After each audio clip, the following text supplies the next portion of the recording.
Well, it was a close game that got away from Michigan late in the third period. They lose in the Frozen Four yet again for the second straight year. Michigan was number 2 in the rankings going into this game versus number 3, Quinnipiac. The winner was to play Minnesota, which would have been an epic Big Ten matchup. But Quinnipiac instead gets to try for their first national championship ever. They've been to the Frozen Four 3 times now, and they're trying to make their percentage 33%.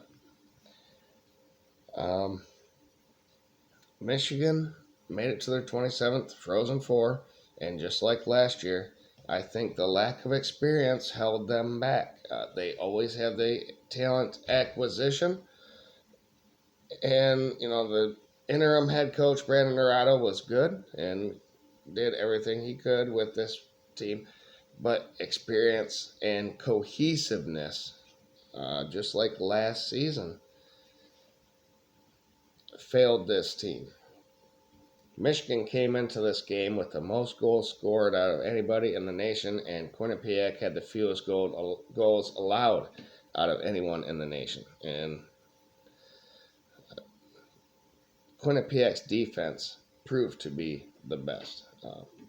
I listened to this whole game. I watched it on ESPN2, but I'm going to give WCBN a shout out. They gave me a shout out on the broadcast at the end there. I love them guys. It was William Gregory and David Kramer today calling the game, and they did a phenomenal job. Better than Butcher Gross and whoever else. Constant caller, and the analytics and analysis was awesome. Let's get into how this game unfolded. Quinnipiac had a power play right away, 16:55. Edwards held the player, apparently. Portillo was out of position for what felt like an eternity. And then just after that power play expired, Quinnipiac was still on the attack and scored. So it was 1-0. Quinnipiac, 14:41 left in the game. Michigan then got a goal right after that. 13:11 left in the game. It was Seamus Casey. Beautiful cut and drive. A nice deke at the end, and he wrapped around the goalie. Easy goal. It was tied 1-1, and that was Michigan's first shot on goal at 13:11. It was sloppy early for Michigan. They couldn't corral passes, miscues all the way around defensively, and that ended up being what cost them later in the game as well. There was a big save by Seamus Casey there late in the second, or halfway through the first period. Portillo had a glove save, and it was a TV timeout at 8:55. Quinnipiac then got a fast break goal. Their defense led to offense. It was 8:39 left in the period. It was Quillen's second goal. It was 2-1 Quinnipiac. Then Quinnipiac with another point-blank chance. That's what they were getting. They were getting them early in all game, and Michigan's shots mostly were long and far away. Quinnipiac got a penalty. It was a tripping call with 4:34 left in the first period, and they killed that power play. So to start the second period, Michigan got a penalty. It was holding, 18:31 left, and Michigan kills that power play, which was awesome because they're only 52nd in the nation in power play kill percentage. So that's not great. Fantilli was giving his all, and taking shots and attacking and doing everything, but he was just inches away of either keeping the puck or putting it in all game. And then Portillo, I think he hit a crossbar there. That's why I had that noted. Portillo with a great save as Quinnipiac kept attacking all game. There's 10:30 left in the game, and Portillo made some huge saves. And right after that, with 9:45 left, it was Fantilli's turn to shine. He got a goal. assisted by Hughes. It was a one-timer. Beautiful. We needed more of that. Um, but then with 8:10 left, there was a frantic series, and Michigan was pouring it on and trying to score. But then it led out to another break and a save by Portillo. So back and forth, here we go, all game. From this point on, it seemed like it was, oh, they're going to score. Nope, oh, they're going to score. And Michigan just could never score. But it seemed like Michigan woke up at that point and they had more control over the puck. And there was a Quinnipiac penalty for tripping with 2:35 left in the second. Their goalie is awesome. He's probably the goalie of the year. He had great saves in that penalty, and they killed it. So after the second period, the game was tied 2-2. Shots on goal, though, were Michigan's 12 to Quinnipiac's 9. And they were overwhelmingly winning face-offs versus Quinnipiac. Just the cohesiveness in the third period, and it looked like Michigan got a little bit tired, is why Quinnipiac scored 3 goals and Michigan scored none. Right away, there was a ricochet off Portillo's skate with 18:36 left that scored a goal for Quinnipiac. It was 3-2. And then Quinnipiac got a penalty for slashing. I think that's Michigan's third power play chance, and they failed again. Another crossbar shot, but Quinnipiac kills the penalty.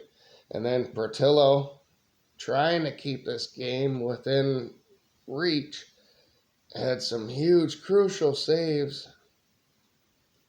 But now Michigan just looked really tired at this point. Another leg save by Portillo at 8:40. I think it was his 4th leg save. He was going all out. This defense in front of him was not. The offense was trying to go all bore and just couldn't handle it. Maybe not enough experience with it, with each other. It seems to me most of these experienced teams, like in basketball, are winning lately, just like in hockey. Denver last year, either Minnesota or Quinnipiac now in hockey.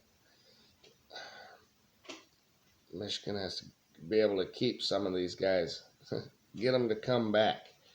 And if they can do that, then they can have more experience with each other and play more fluid with one another. But, Portillo was awesome. Parrots was awesome. He had a bunch more saves there right after that. And then Quinnipiac finally got a goal. It was an amazing shot. Michigan was looking like they were going to go out on a break, but then Quinnipiac stole it, and from the way far right side of the ice, just chucked it up there, and it went in. It was an amazing goal. So it's now 4-2 Quinnipiac. And man, I thought still Michigan has a chance, but then awful passes and couldn't keep possession. Just failed Michigan again down the stretch, just like last season. Just like last year in the Frozen Four. Went to overtime, and, Owen Power and, all them guys that went pro last year as freshmen couldn't get it together. So now this year's team just did the same thing, and then Quinnipiac scored an empty net goal to make it 5-2 with 1:45 left, and they almost scored another one late with Portillo back in. The game was over, and Michigan loses. Congratulations to Quinnipiac. They play Minnesota in the national championship game. I'm rooting for Minnesota. The Big Ten, like I said, hasn't done anything of note in any major sport for a long time. You got to go to Ohio State in football back in 2014? And in basketball, 2000, Michigan State. And then in hockey, what, Minnesota in 05 or something. So, Minnesota, I'm rooting for them. Big Ten has to do something here. But uh, we're on to, after the national championship, we're on to other sports. What? Gymnastics. Michigan Gymnastics won the Big Ten. Lacrosse, they're doing pretty good. But really, we're gearing up towards football. Baseball, softball, we'll see if they can rebound. It was not the best non-conference for them. But they don't get to play at home, for like the first 20 games or something every season. So take that with a grain of salt. Maybe they can rebound and get lit on fire and make a run. But it's football coming up, and we'll have more videos on them. Who's coming back for this Michigan hockey team? That's huge. We need experience, like I said, to win a title. Fantilli is going. He's going to be playing in the NHL next year. But all them other guys, it'll be interesting to see who wants to stay and come back.